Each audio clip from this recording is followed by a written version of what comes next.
রূপালী জগতের নামে অশ্লীলতা আছে না নাই? এই টার্মটা আপনারা জানেন না? রূপালী জগৎ কি জগৎ? আসলে কি রূপালী জগৎ না অন্ধকার জগৎ? আমার বোনেরা, আপনাদেরকে যে কি বলে তারা বুঝায়, রূপালী জগৎ শুনেই আপনি ভরকে যাবেন না। রূপালী জগতে যে নারী যত বেশি উলঙ্গ সে নাকি তত বেশি সাহসী। জানেন, বলে এটা একটা সাহসী নারী, খুব সাহসী পদক্ষেপ তার। যত বেশি শরীর থেকে কাপড় নামাতে পারবে, যত বেশি বস্ত্রহীন হয়ে নিজেকে প্রেজেন্ট করতে পারবে, সে নাকি তত বেশি সাহসী। আমার ভাইয়েরা, শয়তানের প্রথম এজেন্ডা ছিল বনি আদমকে বস্ত্রহীন করা। সে আদম এবং হাওয়া আলাইহিস সালামকে নিষিদ্ধ গাছের ফল খাইয়ে তাদেরকে বস্ত্রহীন করেছে। এই জামিনেও সে আমাদেরকে বস্ত্রহীন করতে চাইবে। এই রূপালী জগতের নামে তারা এটা করে। আমার প্রিয় বোনেরা, আপনি জানেন না আপনার দাম কত। ওরা আপনাদেরকে বিজ্ঞাপনের সস্তা পণ্য বানাতে চায়। ওরা আপনাদেরকে ওদের ভোগের লিপসার টুলস বানাতে চায়। ওরা আপনাদেরকে দিয়ে ওদের খায়েশ পূরণ করতে চায়। এটা আপনাদের জন্য মোটেও ডিগনিটি নয়, এটা আপনাদের জন্য সম্মান নয়। আপনার সম্মান শালীনতায়, আপনার সম্মান হেজাবে, আপনার সম্মান ভদ্রতায়, আপনার সম্মান আপনার ডিসেন্ট পোশাকে। পোশাক বলে দেয় এই নারীটা ভদ্র না অভদ্র। পোশাক বলে দেয় এই মেয়েটা কোন ঘরের মেয়ে। আওয়াজ করে বলেন ঠিক কিনা? আপনি জানেন না, আপনারা সস্তা পণ্য বানায়, ভোগের পণ্য, বিলবোর্ডে আপনাকে উলঙ্গ করে উপস্থাপন করে। এই অশ্লীলতার সাথে ইসলামের কোন সম্পর্ক। এজন্য আল্লাহ বলেন, আমি অশ্লীলতাকে হারাম করেছি। অশ্লীলতাকে হারাম করার প্রথম কারণ হলো এর মাধ্যমে মানবতাকে অপমানিত করা হয়। কারণ মানুষের সম্মান মানুষের পোশাকে। মানুষ যখন পোশাকহীন হয়ে যায়, বস্ত্রহীন হয়ে যায়, তার সম্মান কমে যায়। ঠিক কিনা? অশ্লীলতাকে হারাম করার প্রথম কারণ হচ্ছে মানুষ মানুষকে অপমান করে। একটা নারী, সে তো সম্মানিত। নারী যে কত সম্মানিত, নারীর এটা বুঝেই নাই। বিশ্বনবী বলেন, আর দুনিয়া কুল্লুহা মাতা ওয়া খায়রু মাতা'আদ দুনিয়া আল মারআতুস সালিহা। আমার বোনেরা, আমার আলোচনা শুনছেন আমি জানি। আপনাদের এই গর্ভ যে কত দামি আপনি জানেন না। আপনার পেট থেকেই আসবে আগামী দিনের সালাহুদ্দিন আল আইয়ুবী। আপনার পেট থেকেই আসবে অনাগত দিনের ইমাম মাহদী আল মুনতাজার। আপনার পেট থেকেই আসবে অনাগত দিনের ফয়সাল, ওয়াসিম, মুগ্ধ, আবু সাইদের মতো বীর যোদ্ধা।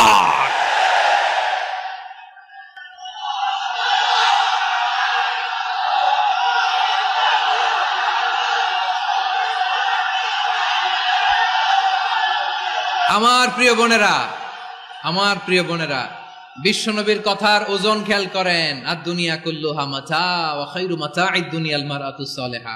দুনিয়ার সবকিছুই অ্যাসেট, এর মধ্যে সবচেয়ে দামি অ্যাসেট নেককার নারী।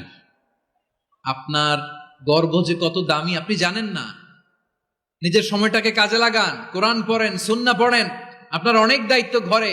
You are the MD of your family. একটা family it's a very big institution. পরিবার একটা অনেক বড় প্রতিষ্ঠান। And you are the MD of your institution. আপনি এই পরিবারের MD, managing director of your family. এখানে আপনার কত দায়িত্ব। আপনি ছেলে মেয়েদেরকে তারবিয়া করবেন। আপনি আপনার স্বামীর জন্য ঘরটারে জান্নাতের নীর বানাবেন। আপনার জন্য জান্নাতের ডুপ্লেক্স বাড়ি ওইখানে তৈরি করে রাখবে কে? আপনি যে কত দামি আপনি জানেন না। নারীদেরকে আল্লাহ বানিয়েছেন উচ্চতর করে, নিম্নতর নয়। নারীদেরকে ছোট্ট জিনিস দিলে এটারে বড় করে দেয়। নারীদেরকে ভ্রূণ দিলে, শুক্রাণু দিলে, নারী এটারে বাচ্চা হিসেবে উপহার দেয়। ঠিক কিনা? বিয়ের মাধ্যমে স্বামী যখন তার শুক্রাণু তার স্ত্রীকে উপহার দেয়, স্ত্রী রিটার্নে কি উপহার দেয়? ফুল ফর্ম বেবি, মানব সন্তান। দেখছেন, আপনি দিলেন একটুক, উনি দিছে বিশাল। আপনি যদি নারীকে বাজার এনে দেন, নারী এটাকে সুস্বাদু খাবারে রূপান্তর করে দেয়। আপনি তাকে একটা মুচকি হাসি দিয়ে দেন, সে তার কলিজা দিয়ে দেয়। কিন্তু যদি আপনি তার মনে কষ্ট দেন, সে আপনার জীবনকে জাহান্নাম বানায়া দেয়। খবর আছে, নারীর মন বুঝতে পারলে নেয়ামত, বুঝতে না পারলে কিয়ামত। ঠিক কিনা বলেন? আমার প্রিয় বোনেরা, আপনি যে কত দামি আপনি জানেন না, জানেন না আপনি কত দামি, অনেক দামি আপনি। আপনাদেরকে যেন ভোগের সস্তা পণ্য বানাতে না পারে আপনাদেরকে সচেতন থাকতে হবে, সজাগ থাকতে হবে, কনসার্ন থাকতে হবে।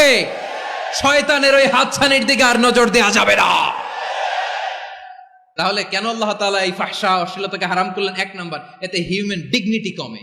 2 নাম্বার, এতে মানুষের অধিকার নষ্ট হয়। আপনি বিয়ে করেছেন এরে, পরকিয়া করেন ওর সাথে, এরকম আছে না নাই? স্ত্রীর অধিকার নষ্ট করেছেন। আপনি বিবাহ সম্পর্কে আবদ্ধ হয়েছেন তার সাথে, আপনি পরকিয়া করেন ওই ছেলের সাথে, আপনি আপনার হাজবেন্ডের সাথে বিট্রে করেছেন। এজন্য আল্লাহ অশ্লীলতাকে হারাম করেছেন। অশ্লীলতাকে হারাম করার আরেকটা কারণ হচ্ছে আল্লাহ তাআলা এই হিউম্যান জেনারেশনকে এটাকে প্রিজার্ভ করতে চায়। হিফজুন নাসল, এটা মাকাসিদুশ শরিয়ার অনেক গুরুত্বপূর্ণ একটা মাকাসিদ, অনেক গুরুত্বপূর্ণ। আপনার নাসল, আপনার জেনারেশনকে সংরক্ষণ করা। এই যে আসতেছে ফেব্রুয়ারি, কত ফেব্রুয়ারি জানো? এটা কি বিশ্ব ভালোবাসা দিবস? হ্যাঁ, কি দিবস? এই বিশ্ব ভালোবাসা দিবসের সাথে মুসলমানদের কোনো সম্পর্ক নাই। আমার প্রিয় ভাইরা, এই যে আপনি অবৈধ সম্পর্কে জড়ালেন, কেন আল্লাহ অশ্লীলতাকে হারাম করেছে দেখেন। বলতেছিলাম যে এটা আপনার নাসল, আপনার জেনারেশন, আপনার লিনিয়েজ, আপনার বংশকে প্রিজার্ভ করা। কে কার বাবা, কে কার মা, বাবা মা জানা, প্রজন্মকে প্রিজার্ভ করা, এটা ইসলাম ওয়াজিব করে দিয়েছে। এই যে অবৈধ সম্পর্কের কারণে, বিশ্ব বেহায়া দিবসের কারণে, এগুলোর আউটকাম, আউটপুট হিসেবে মাঝে মাঝে এই ঢাকা মেডিকেলের ডাস্টবিনে নবজাতকের বাচ্চার কান্নার আওয়াজ শুনতে পাওয়া যায়। চট্টগ্রাম মেডিকেলের ডাস্টবিনে নবজাতকের কান্না শুনতে পাওয়া যায়। বীর চট্টলার মুসলমানেরা বুঝতে পারলে আওয়াজ করে বলেন, এই যে চট্টগ্রাম মেডিকেলে যে নবজাতকটা পাওয়া গেল, ওর বাবাকে আমাকে বলেন, ওর বাবাকে, ওর মাকে, ও কোন ফ্যামিলির সন্তান কেউ জানে? আপনি হিউম্যান ডিগনিটিকে অপমান করেছেন না? আপনি তার ভবিষ্যৎকে অন্ধকার করেছেন না? আপনি তার লিনিয়েজকে প্রশ্নবিদ্ধ করে দিয়েছেন না? এই জন্য আল্লাহ তাআলা অশ্লীলতাকে আমাদের জন্য হারাম করে দিয়েছেন। পড়েন সুবহানাল্লাহ। এই জন্য রাব্বুল আলামিন বলেন, কুল ইন্নামা হাররামা রাব্বিয়াল ফাওয়াহিশা মা যাহারা মিনহা ওয়া মা বাতান। প্রকাশ্য অপ্রকাশ্য সব অশ্লীলতাকে হারাম ঘোষণা করে দিয়েছে কে? আবার দুনিয়ার বুকে যারা অশ্লীলতার প্রসার করে তাদের জন্য শাস্তি মজুদ রেখেছে কে? রাব্বুল আলামিন বলেন, ইন্নাল্লাযীনা ইউহিব্বুনা আন তাশিআল ফাহিশাতু ফিল্লাযীনা আমানু লাহুম আযাবুন আলীমুন ফিদ দুনিয়া ওয়াল আখিরাতি ওয়াল্লাহু ইয়ালামু ওয়া আনতুম লা তা'লামুন। নিশ্চয়ই যারা বিশ্বাসীদের মাঝে অশ্লীলতার প্রচার প্রসার করতে চায় তাদের জন্য আমি মর্মন্তুদ শাস্তি প্রস্তুত করে রেখেছি, দুনিয়াতেও রেখেছি, আখিরাতেও রেখেছি। ঘোষণাটা কার?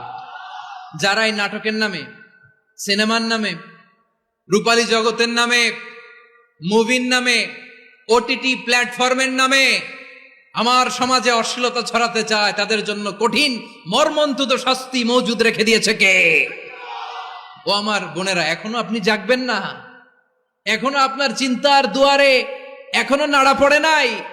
ওরা আপনাকে উলঙ্গ বানাতে চায়, ওরা আপনাকে আইটেম গার্ল বানাতে চায়। এজন্য ইসলাম অশ্লীলতাকে হারাম করেছে। হারাম। ইসলাম বলেছে যোজন যোজন দূরে থাকো, ওরা বলে না কাছে আসো, কাছে আসার গল্প, ক্লোজ আপ ওয়ান, কাছে আসার গল্প আছে না নাই? আল্লাহ বলেন ওয়ালা তাকরাবুজ জিনা, কাছেও এসো না, জিনা থেকে যোজন যোজন কিলো দূরে থাকো, ওরা বলে কাছে আসার গল্প। আমার ভাইয়েরা, কাছে আসতে হলে আমরা কোরআনের কাছে আসব, কাছে আসতে হলে নবীর কাছে আসব, কাছে আসার গল্প হবে আমার রবের কাছে আসার গল্প। চিল্লায় বলো ঠিক কিনা? আওয়াজ করে বলুন, অশ্লীলতার সাথে আমাদের কোনো সম্পর্ক? আমরা এই সমস্ত ক্লোজ আপ ওয়ান, কাছে আসার গল্পের প্রোগ্রামে যাব? আমরা কোন ধরনের অশ্লীল কন্টেন্ট সোশ্যাল মিডিয়ায়, টিভিতে দেখব? কি যুগ যে আমরা কাটাচ্ছি আপনি কল্পনা করতে পারবেন না। নারী পুরুষের বস্ত্রহীন যুগল দৃশ্য, এইটাকে দিয়ে ওরা $কোটি ইন্ডাস্ট্রি বানিয়েছে। পুরো মানব ইতিহাসে এরকম জঘন্য সময় মানব ইতিহাস পার করে নাই। এজন্য অশ্লীলতার সাথে আমাদের কোনো সম্পর্ক